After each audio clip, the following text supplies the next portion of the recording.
14절의 말씀입니다. 마태복음 27장 11절로 14절의 말씀입니다.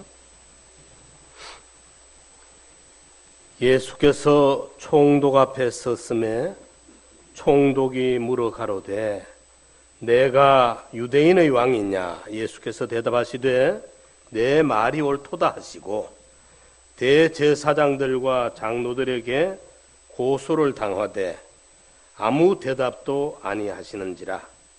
이에 빌라도가 이르시되 저희가 너를 쳐서 얼마나 많은 것으로 증거하는지 듣지 못하느냐 하되 한마디도 대답지 아니하시니 총독이 심히 기이히 여기더라. 아멘. 14절 말씀을 한번 봅니다. 한마디도 대답지 아니하시니 총독이 심히 기이히 여기더라. 오늘 빌라도의 신문을 받으면서 침묵하고 계시는 우리 주님의 모습을 살펴보면서 침묵이 우리에게 주는 교훈을 함께 생각해 보고자 합니다. 자신을 향한 핍박, 자신을 향한 거짓 고소, 자신을 향한 무례한 조롱 앞에서도 우리 주님은 한마디도 대답지 아니하시고 항변하지 아니하시고 묵묵히 침묵으로 일관하고 계시는 우리 주님의 모습을 빌라도 총독이 기이히 여기더라. 아, 이상하다. 어떻게 저런 소리를 들으면서도 한마디도 말을 안 하고 있을까? 이것이 오늘 본문 말씀입니다. 주님은 이처럼 악한 말을 내뱉는 사람들의 중심을 아셨고 얼마든지 정죄할 수 있었지만은 침묵하심으로 악한 우리의 입술의 죄를 대속하신 것입니다. 오늘 이 침묵 속에 들어있는 깊은 의미를 우리가 함께 생각해 보면서 은혜의 시간이 되고자 합니다. 첫째로 우리 주님의 침묵은 하나님 앞에 순종하는 절대 순종의 자세를 읽어볼 수가 있습니다. 빌라도 총독이 신문할 때 대제사장들과 장로들은 예수님을 거짓 고소하였지만은 예수님은 그들의 거짓 고소 앞에 아무런 항변도 하지 아니하시고 오로지 침묵으로 일관하고 계십니다. 예수님의 이러한 모습에 대하여 일찍이 선지자 이사야는 이렇게 예언을 해놓고 있습니다. 마치 도수장에 끌려가는 어린 양과 털 깎는 자 앞에 잠잠한 양같이 그 입을 열지 아니하였도다. 이사야 53장 7절에 오실 메시아 예수님이 이런 모습으로 침묵을 지킬 것을 현장에서 기자들이 현장 상황을 기사에 옮겨 적듯이 이미 예수님 오시기 600~700여 년 전에 이사야 선지자는 우리 예수님의 침묵하실 모습을 이렇게 기록을 해놓았던 것입니다. 이는 하나님의 뜻에 대한 예수 그리스도의 절대 순종을 보여주는 것입니다. 속죄와 구원을 위하여 하나님은 예수 그리스도를 십자가에 내어 주시기로 이미 작정하셨던 것입니다. 이 하나님의 작정에 그리스도는 침묵하심으로 전적 순종의 자세를 보여주고 있습니다. 지금 일련의 사건들이 이 정황이 진행되고 있는 이런 일들은 하늘에 계신 하나님 아버지의 뜻이 이루어지고 있는 순서들입니다. 하나님의 아버지의 뜻이 이루어지기 위해서는 빌라도 궁정에 끌려가시기도 해야 하고 부당한 불의한 저들의 무례함을 겪기도 해야 되고 당하기도 해야 됩니다. 그걸 큰 하나님 아버지의 뜻이 이루어지고 있는데 그걸 지금 시시비비를 논하고 네가 옳다 내가 옳다 한마디 하니까 나도 한마디 해야 되겠다.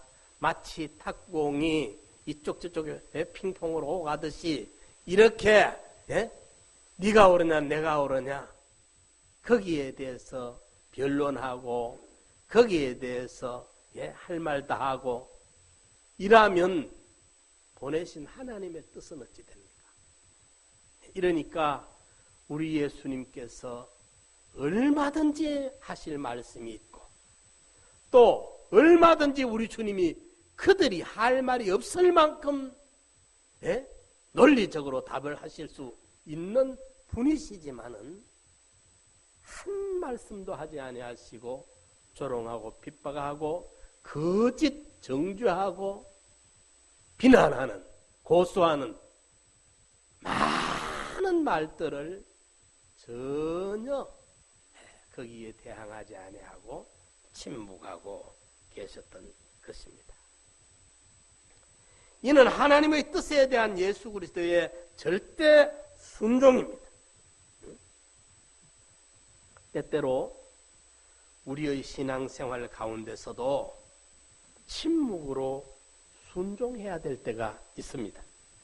그때란 하나님께서 자신의 뜻과 계획을 선포하시고 이행하실 때입니다. 우리는 그 하나님의 주권적인 행하심 앞에 절대 순종해야 됩니다. 그것이 때로는 고통스러울 때도 있고 이해가 되지 아니하고 납득이 되지 아니할 때도 있고 또 마음이 내키지 아니할 때도 있습니다. 속이 상할 때도 있습니다. 억울하고 분통이 터질 때도 있습니다.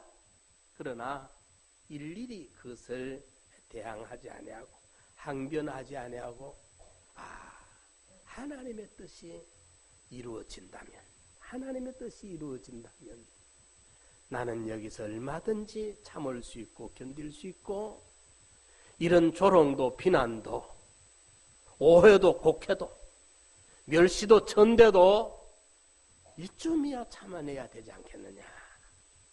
하나님의 뜻이 이루어진다면 말입니다. 침묵과는 조금 다른 성격이긴 하지만은 다윗이 범죄한 이후에 하나님의 징계로 그 아들이 쿠데타를 일으켜가지고 아주 황급하게 후궁들을 남겨둔 채 궁을 비우고 도망을 갈 때가 있었습니다. 그때 사울왕의 그 친척인 시므이라는 자가 따라오면서 다윗은 이쪽에서 도망을 가는데 또랑 건네 따라오면서 흙먼지를 집어던지면서 돌무덩이를 집어던지면서 피를 흘린 자여 저주를 받으라 저주를 받으라. 안 그래도 지금 기분이 말 못하게 착잡한데 도망가는 다윗을 따라오면서 시므이가 돌팔매질을 합니다. 이러니까 다윗을 따르는 지금 급하게 다윗이 피하고 있지만은 다윗을 따르는 그 용장들은 일당백입니다. 대단한 용장들이 있습니다. 그들이 다윗에게 왕이여 허락만 하옵소서. 저 개 같은 자를 단칼에 목을 쳐버리겠습니다.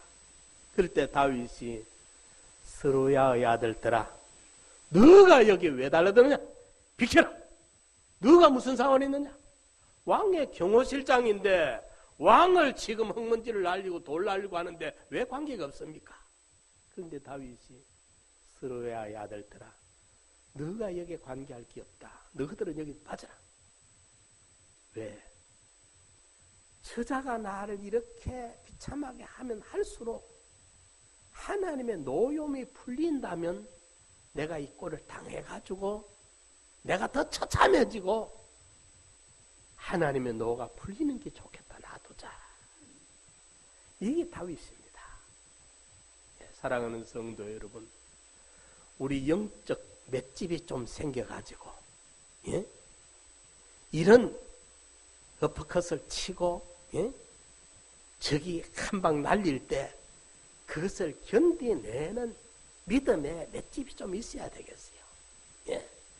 너가 한마디 하니까 나도 한마디 해야 되고, 한마디 듣고 난 다음에 속상해서 안 하고는 못 견디고, 이렇던 우리지 않습니까? 이제 우리도 주님의 모습을 배우면서 조금, 예? 공격을 받으면서도, 비난을 받으면서도, 모욕을 당하면서도, 오해를 당하면서도, 억울하고 원통한 일을 당하면서도 조금 우리가 참아낼 수 있는, 견뎌낼 수 있는, 조금 침묵할 수 있는 구원의 분량이 우리에게도 이루어지면 얼마나 좋겠느냐. 주님도 참아주셨는데 내까지 끼 무슨 주님의 체면에, 주님의 위신에, 주님의 그 권위에 비해 내까지 놈이 무슨 놈의 위신 찾고 체면 찾고 존심 찾고 개사겠느냐. 주님도 참아주셨는데 까짓 거 내가 그꾸라지 못 당하겠느냐. 예, 우리 성도님들도 우리 주님의 침묵을 생각하면서 참아낼 수 있고 견뎌낼 수 있고 좀 이겨낼 수 있는 이 우리의 영적인 이 분량이 채워져 가야 되지 않겠느냐 생각이 되어지는 것입니다. 예, 그래서 예레미야는 우리에게 이렇게 권고를 합니다. 사람이 여호와의 구원을 바라고 잠잠히 기다림이 좋도다. 사람이 젊었을 때에 멍에를 매는 것이 좋으니 혼자 앉아서 잠잠할 것은 주께서 그것을 메우셨습니다. 사랑하는 성도 여러분, 우리도 주님의 순종의 침묵을 본받으시기 바랍니다. 꼭 상대방이 이 말했다고 내가 한마디로 나도 공격해야 되고 주고받고 치고받고 시시비비 가리고 속상해 못 견디고 원통해 못 견디고 분해 못 견디고 이 정도의 사람으로 우리가 언제까지 지낼 것입니까? 하늘나라 갈 사람들인데 천국 백성들인데 우리 좀 이제 한 단계 넘어섭시다. 넘어서서 하나님이신 그분도 지극히 거룩하신 그분이 완전하신 창조주가 피조물 인간 구린내 나는 타락하고 더러운 인간들에게 오만 치욕을 수욕을 당하면서도 침묵으로 참아내시고 견뎌내셨는 걸 생각하면서 우리도 꼭 네가 한마디 했으니까 나도 한마디 해야 되겠다. 네가 나를 속상하게 했으니까 나는 배난 이를 속상하게 해야 되겠다. 이런 우리들의 이 타락한 인간의 이 부패성을 그대로 간직하고 유지하고 이게 이래가지고 평생을 치고받고 이기느냐 지느냐 이렇게 살지 말고 우리 이제 그리스도의 분량을 우리가 조금 우리도 담아가지고 주님이 침묵하신 걸 생각하면서 주님도 참아내셨는데 주님 그분도 참으셨는데 내까지 그런 소리 좀 들으면 뭐 대수냐. 타락하고 부패한 내 속에 얼마든지 나는 그런 소리 저런 소리를 듣고도 남을 그게 많지 않느냐 하면서 이제 우리도 좀 침묵할 수 있는 이런 우리의 분량이 여유가 만들어져야 되지 않겠느냐. 우리 상남교회 성도님들 저는 늘 요즘 와서 그렇게 기도합니다. 우리 성도들의 내면적 변화가 일어나서 우리가 좀 주님을 닮아가는 모습이 돼야 되겠다. 그래 이제 기도하면서 제가 하니까 하나님 내가 먼저 닮아야 교인들이 안 닮겠습니까? 내가 먼저 닮겠습니다. 제 마음이 요즘 많이 그래도 좀 편해요. 정말로 좀 마음을 우리가 좀 조금만 넓게 가져버리면 조금만 크게 가져버리면 그리고 성경적 가치관을 제대로 가져버리면 이런 거 저런 거 세상 것 때문에 밀고 땡기고 밀당을 하고 뭐 죽고 살고 그렇게 살 게 사실은 별로 없어요. 이러니까 좀 우리가 믿음의 사람들이 되어서 주님도 참아주셨는데 내 가진 놈의 자존심이 뭐 그래 대단합니까? 내 같은 인간이, 벌레 같은 인간이 주님 앞에 무슨 우리가 한 말을 하는 게 아니라 주님 앞에 내 모습을 생각하면 벌거지 같은 인간인데 까지건 내가 무슨 놈은 뭐 체면이 대단하고 내 위신이 그다지 대단하다고 그걸 못 참고 그걸 못 견디고 중내 산에 개사고 뭐 마포대교 뛰어내리네 개사고 신날 부르고 나이타 부를 개부젤라 개사고 그렇게 살 거 별로 없어요. 없어. 마음만 비워버리면 그래 살 것 없이 속상하게 그렇게 살지 말고 좀 여유있게 편안하게 주님 생각하면서 주여 나는 이게 이래 부족하니까 아직도 내 소가지가 요래 좁습니다. 주여 내 이 마음의 폭을 좀 넓혀 주시옵소서. 내 마음에 닫힌 문을 좀 열어 주시옵소서. 주님이 형상이 내 속에 이루어지면 내가 얼마나 좋겠습니까? 주님의 성품이 내게 이루어지면 내가 얼마나 행복하겠습니까? 주님 부디 내 마음을 좀 주권해서 다스려 주셔서 내 마음 내 맘대로 하지 못하도록 주님이 나를 인도하여 주옵소서. 이래서 우리 성도님들의 마음이 좀 너무 쓰잘데없는 쓰레기가 꽉 차가지고 꽉 차가지고 바늘 하나 꼽을 틈도 없을 만큼 빼곡히 차있지 말고 헛된 거 다 좀 비워버리고 성령님이 내 안에 들어오실 수 있는 공간을 여백을 좀 만들어 가지고 성령이 내 안에 오시면요 초막이나 궁궐이나 내 주 예수 모신 곳이 그 어디나 하늘하라. 주님이 내 안에 오시면 그만 내가 천국이 되고 못 먹어도 행복하고 기쁘고 즐겁고 찬송이 절로 나오고 이렇게 살 수 있는 것이 우리 성도들의 소속과 입장 아닙니까? 이러니까 우리도 주님의 이 침묵을 생각하면서 하나님이신 그분이 지극히 거룩한 그분이 타락하고 부패한 인간들 앞에서 지극히 완전한 그분이 불완전한 인간들 앞에서 저주를 듣고 조롱을 듣고 비난을 듣고 정죄를 받고 별의별 그 고초를 당하면서도 묵묵히 참고 계시는 것은 그분이 말할 줄 몰라서 할 말이 없어서 그랬겠느냐? 그분은 슬개도 간도 없어서 그랬겠느냐? 위로 하나님의 뜻이니까 하나님의 작정 인간을 구원하려고 하시는 하나님의 뜻이 독생자를 세상에 보냈었지 않습니까? 이 일이 아버지의 뜻이 이루어지는 일인데 여기서 내가 인간끼리 붙어가지고 인간들하고 옳고 그르고 따지고 하면 어찌 되겠느냐? 하나님의 뜻이 이루어져야 되는데 이걸 생각하시니까 주님은 거기서 묵묵히 견뎌내실 수 있는 침묵하실 수 있는 여유가 생겼었던 것이라 그 말입니다. 히브리서 5장 8절 9절에 그가 아들이실지라도 받으신 고난으로 순종을 배워서 온전하게 되어선즉 자기를 순종하는 모든 자에게 영원한 구원의 근원이 되셨느니라 말씀을 했습니다. 그리고 우리도 이제 예수님처럼 때로는 고통스러울 수도 있고 이해와 납득이 되지 아니할 수도 있고 마음에 내키지 아니할 수도 있습니다.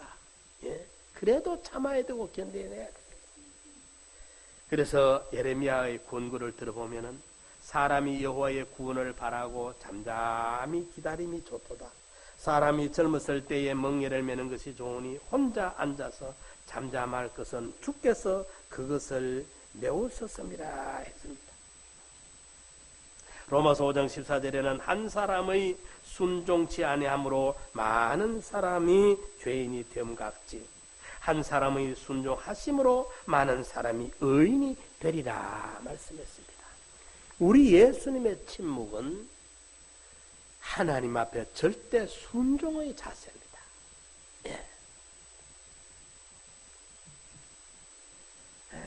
이제 우리도 이 순종을 본받아서 순종이 제사보다 낫고 듣는 것이 수양의 기름보다 나으니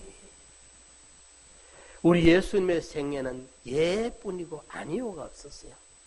순종뿐이었어요.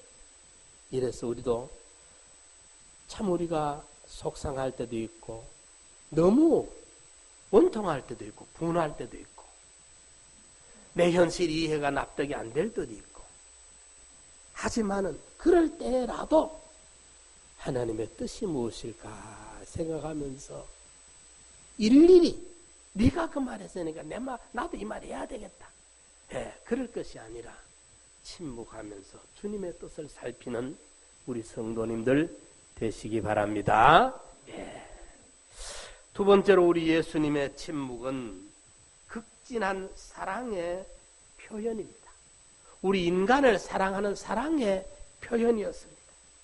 대제사장들과 장로들의 거짓 고소에도 아무런 항변을 하지 않는 예수님의 모습은 신문하는 빌라도로 하여금 당황하게 했습니다. 그가 보기에 예수님은 전혀 죄가 없는 것 같았는데 예수님이 아무런 항변도 하지 아니하고 당하고만 계시니까 기이했던 것입니다. 그런데 예수님의 침묵은 우리를 사랑하셔서 우리의 구원을 이루시려는 적극적인 의지가 담겨져 있기 때문에 침묵하셨던 것입니다. 이사야는 이 부분을 이렇게 예언합니다. 그가 찔림은 우리의 허물을 인함이요 그가 상함은 우리의 죄악을 인함이라. 그가 징계를 받음으로 우리가 평화를 누리고 그가 채찍에 맞음으로 우리가 나음을 얻었도다. 그가 우리의 모든 것을 그분이 다 찔려주시고 우리의 허물을 우리의 죄악을 다 담당해 주심으로 우리가 나음을 이뤘고 우리가 치료를 받았고 우리가 회복을 받았고 우리가 구원을 얻게 된 것입니다. 그분이 당한 전부는 우리를 위함이었다는 겁니다. 이걸 이사야는 미리 예언을 하고 있는 것입니다. 주님이 왜 그들 앞에 침묵하고 있었을까요? 주님은 우리 위해서 당신은 녹아지기로 작정을 하셨던 분입니다. 스스로 자원해서 저와 여러분들을 속량시키려고 당신은 제물이 되시기로 이미 작정하셨던 것입니다. 그런데 거기에서 그들과 따지고 시시비비 가리고 네가 옳으냐 내가 옳으냐 나도 할 말 있다 해서 할기 그런 의미가 없습니다. 주님은 저와 여러분들을 구원하고자 하시는 큰 구속사에 제물이 되시기로 스스로 작정하셨고 자원하셨기 때문에 그들이 주님을 정죄하고 주님을 저주하고 별의별 짓을 해도 그들과 부딪혀가지고 싸우고 밀고 땡기고 할 이유가 하나도 없는 거예요. 그 순서 통해가지고 우리를 구원하는 구원의 역사가 이루어지고 있는 것입니다. 마태복음 20장에 보면 예수님께서 제자들과 별도로 따로 만나서 이야기를 하시면서 자 예루살렘 올라가자. 그리고 거기 가서 나는 십자가에 죽어야 되고 3일 만에 부활해야 될 것이다 말씀을 하십니다. 이미 예수님은 걸어가실 걸음이 정해져 있습니다. 그것은 하나님의 세상을 이처럼 사랑하사 독생자를 주셨으니 이는 저를 믿는 자마다 멸망치 않고 구원을 얻게 하려 하십니다. 이 일을 위해서 주님이 오셨기 때문에 이 일이 이루어지는 지금 과정에 이루어져 가고 있는데 이 목적이 달성되어져 가고 있는데 이 구속사가 성취되어져 가고 있는데 여기에서 네가 옳다 내가 옳다 이러면 이게 성사가 아니라 중지가 돼야 된다. 이러니까 주님이 거기에 대해서 시비를 가리고 이 일을 따지고 할 이유가 없는 거예요. 그것은 우리를 사랑하는 그 사랑이 멈춰야 되기 때문입니다. 주님의 침묵은 저와 여러분들을 사랑하는 사랑의 표현이라는 겁니다.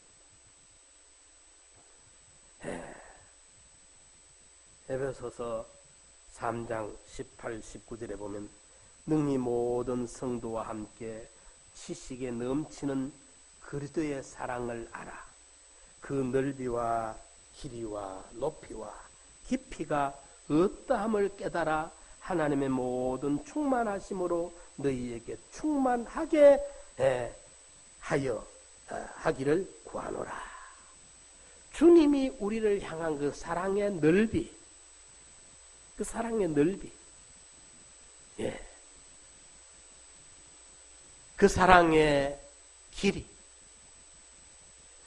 주님의 사랑의 넓이는 어떤 분은 우리를 용서해 주는 관용을 말하고, 주님의 사랑의 길이는 우리의 영원 무궁을 말하고, 주님의 사랑의 높이는 하늘의 소망을 말하고, 주님의 사랑의 깊이는 주님의 무한한 낮아짐의 겸손을 해석하는 분들도 있습니다. 그걸 어떻게 우리가 다 알겠습니까? 그분의 사랑의 넓이와 깊이와 길이와 높이를 말입니다. 그래서 주님의 침묵은 저와 여러분을 사랑하는 그 사랑의 표현이다. 날 사랑하셔서 그 십자가의 치욕을 겪으면서도 한마디도 핑계 변명 없이 침묵으로 일관하시면서 다 감내해 주시고 감당해 주신 주님을 생각하면서 우리도 주님의 침묵을 생각하면 우리가 못 참을 일이 뭐 그래 있겠습니까? 요셉의 그 이야기가 상세하게 기록이 안 되어 있습니다. 그러나 17 얼마나 예민할 때입니까? 17 나이에 형들이, 남도 아닌 형들이 배신을 해서 팔아먹습니다. 사람 사가는 인신매매꾼들에게 끌려가가지고 국경 너머의 남은 나라에 가서 종으로 노예시장에서 값이 매겨져가지고 그 집에 팔려갑니다.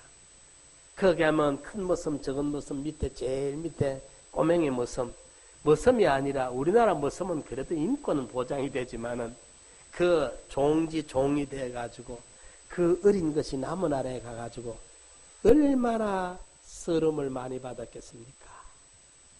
막 무례하게 대하는 멸시천대를 구박을 얼마나 많이 받았겠습니까? 그거 일일이 원통하다고 분하다고 대들었더라면 어떻게 요셉이 살아남았겠어요? 응? 그렇게 억울하고 원통한 중에서도 묵묵하게 그때 말하면 소용없습니다. 말하면 거기서 살아남지를 못합니다. 묵묵히 맡긴 일에 최선을 다하니까 시간이 좀 걸리겠죠. 얼마 후에 보던 주변 사람들 또 지켜보던 주인이 이 사람이 이게 됐구나. 이 사람이 이게 믿을만하구나. 일 좀 맡겨보자. 나중에는 가정의 전반의 일을 그에게 다 맡겨버립니다. 입으로 일하는 게 아닙니다. 묵묵히 행동을 합니다. 예수님은 말로 침묵하고 계시지만은 주님은 가실 걸음을 늦추지 않고 묵묵 걸어가십니다. 영문 밖 십자가의 길을 걸어가고 있는 겁니다. 우리 성도들은 입술보다 말로서 표현해야 됩니다. 말보다 행동으로 표현을 해야 됩니다. 묵묵히 요셉이 종살이 하면서 그의 행동으로 묵묵히 소처럼 푹푹 걸어가니까 한참 동안 지켜보던 주인이 이 사람 됐구나. 가정 총무를 맡깁니다. 그래서 이제 하나님이 또 다른 현실을 주렸고 하나님의 그 계획 가운데 억울한 누명을 덮으시고 옥에 갔는데 옥살이 하면서도 거기에서도 이의식이 없습니다. 행동으로 푹푹 걸어갑니다. 얼마 후에 교도소장이 지켜보다가 교도소의 재반 업무를 요셉에게 다 맡깁니다. 여러분 이게 시대나 어떤 사회에 관계되는 게 아닙니다. 어떤 시대, 어떤 사회, 어떤 문명에서라도 요셉처럼 이렇게 걸어가면 이런 사람 인정할 수밖에 없습니다. 등용될 수밖에 없는 것입니다. 그러니까 제대로 우리가 살아보지도 아니하고 시대를 원망하고 나라 원망하고 사회 원망하고 불평하고 불평분자 이런 인간들이 되지 말고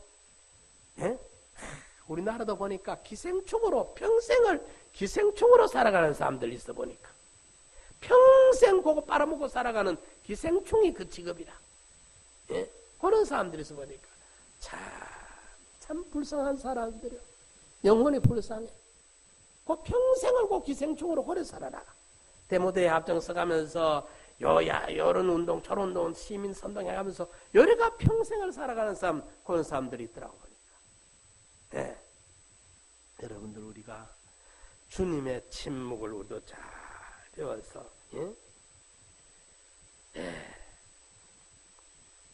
주님처럼 여간 속상하는 일이 있고 또 원통할 수도 있어요. 정말 끔찍스러울 만큼 오해를 받을 수도 있어요. 그래도 사람이 몰라도 하나님은 알고 계시지 않습니까?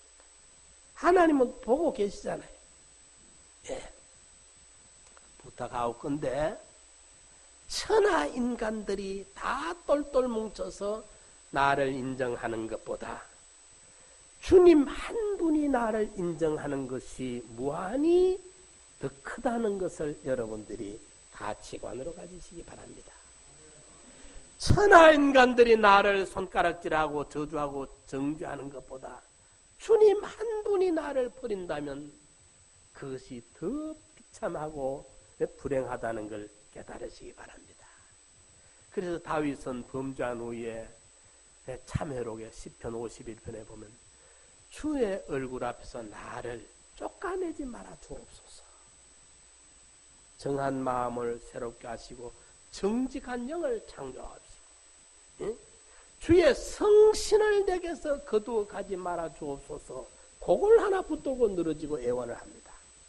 주님 앞에 쫓겨날까봐, 주님 앞에 버림받을까봐, 천하 인간들이 다 날 버린다고 할지라도 주님 한 분 나를 붙들어만 주시면 우리는 위로받을 수 있고 평안이 넘칠 수 있고 소망이 넘칠 수 있습니다. 예수여 내 주여 내 중심에 오소서. 예수님 내 주여 내 중심에 오소서.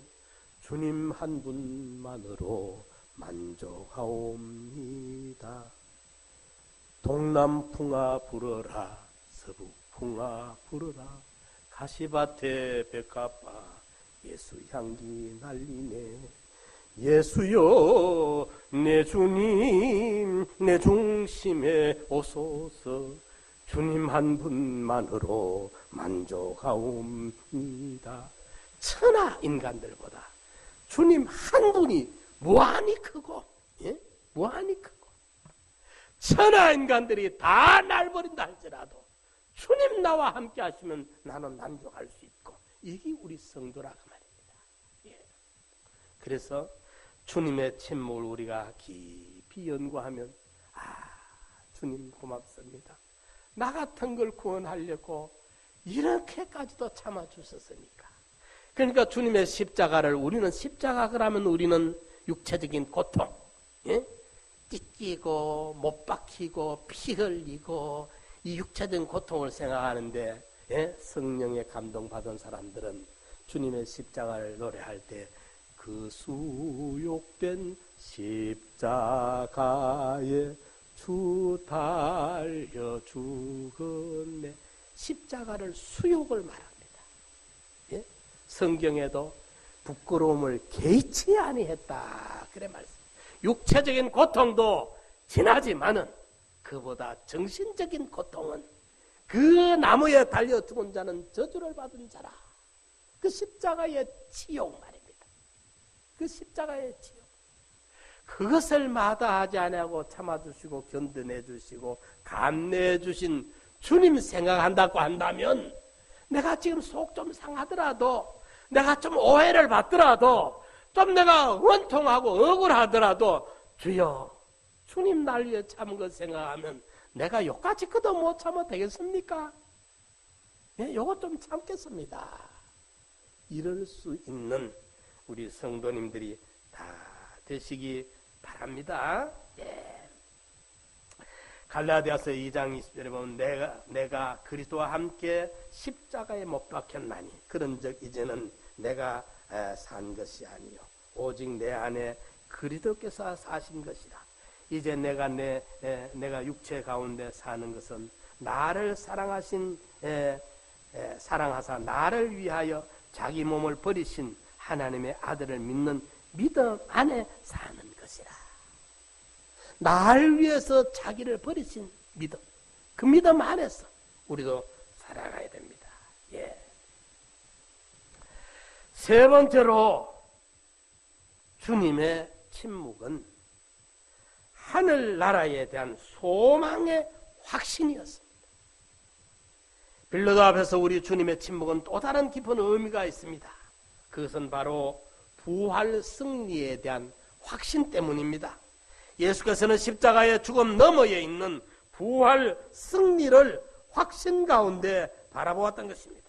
하나님 보좌 우편을 바라보았던 것입니다. 그리하였기에 모든 수치와 고난을 침묵으로 참아내실 수 있었던 것입니다. 이처럼 침묵은 확신 가운데 거하는 자의 자기 표현입니다. 장래에 대한 뚜렷한 확신과 비전이 있는 자만이 오늘의 억울하고 분한 상황을 접하였을지라도 다투거나 들레지 아니하고 침묵할 수가 있는 것입니다. 그래서 로마서 8장에 현재의 고난은 장차받을 영광과 좋게 비교할 수 없다, 그래 말씀합니다. 장차받을 우리 성도들은 장차 이루어질 소망을 바라보고 나가잖아요. 저 높은 곳을 향하여 날마다 나아갑니다. 저는 이 찬송 가사를 이래 생각하면서 내가 이런 가사를 노래할 수 있다는 것이 얼마나 행복하냐 말이에요. 저 높은 곳을 소망을 향해서 우리는 가고 있거든요. 소망을 향해서. 현재의 고난은 장차받을 영광과 좋게 비교할 수 없다. 이거는 성경인데 이 성경을 우리 속담에는 예수 안 믿는 사람들이지만 우리 속담에는 어떻게 말했느냐. 뜰보도 괴암 하나야 못 참겠느냐. 그래 말래. 그 고염 알죠? 고염? 꾀양. 경상도 말 꾀양인데 감같이 생긴 거 요 꿀밤만한 거 있죠? 고염. 그것도 감처럼 떫습니다. 아주 떫어요. 근데 거기 아주 익어가 폭 삭으면 지금쯤 서리가 와서 아직 고염 안 땄을 겁니다. 예, 지금 서리 맞아가 이제 몰랑몰랑해지는데 한참 있다가 겨울에 그걸 저 모아놨다가 단지에 따모아놨다가 숟가락으로 떠먹으면서 심 안 대고 떠먹으면 아주 답니다. 그런데 고기 익기 전에는 생감처럼 뜰거든. 암만 뜰보다 요만한 거 고까지 거 넘가 보면 그만인데 뜰보도 고염 하나쯤이야 못 참겠느냐. 오늘 우리가 세상에서 고난당하는 것은 잠시 잠깐이고 고린도후서의 사도 바울은 그걸 잘 표현했어요. 그러므로 우리가 낙심치 아니하노니 우리의 겉사람은 후패하나 우리의 속은 날로 새롭도다. 우리의 잠시 받는 환난에 경한 것이 지극히 크고 영원한 영광의 중한 구원을 이루게 하려 함이니 우리의 돌아보는 것은 보이는 것이 아니요 보이지 않는 것이라. 보이는 것은 잠깐이요 보이지 않는 것은 영원함이니라. 예, 우리 성도들은 소망이 있잖아요. 영원이 있잖아요. 예? 하늘나라가 있잖아요. 정말 하늘나라를 소망하고 바라보고 살아간다면, 걸어간다면 이 땅에서 잠시 환난에 경한 거 이게 다가 아니거든. 이게 전부인 줄 알고 신나 부리고 마표대고서 뛰어내리고 이렇게 살 인간이 아니라 우리는 이 세상이 전부가 아니니까 죽음 너머의 나라가 우리의 본향이고 우리의 영원한 주소지가 거기 있기 때문에 세상에서 좀 어렵고 힘든다 할지라도 억울하고 원통한다 할지라도 입 닫고 좀 넘어갈 수가 있다. 침묵할 수가 있는 거예요. 우리 예수님은 부활의 확실한 소망이 있었기 때문에 가능했던 것입니다. 히브리 기자는 이렇게 말합니다. 믿음의 주여 또 온전케 하시는 이인 예수를 바라보자. 저는 그 앞에 있는 즐거움을 위하여 십자가 너머에 있는 즐거움, 부활의 산 소망, 이 즐거움을 위하여 십자가를 참으사 부끄러움을 개의치 아니하시더니 하나님 보좌 우편에 앉으셨느니라. 히브리서 12장 2절에 말씀을 했습니다. 즉 주님은 부끄러움과 수모를 참으심으로 영광스러운 위에 앉으셨던 것입니다.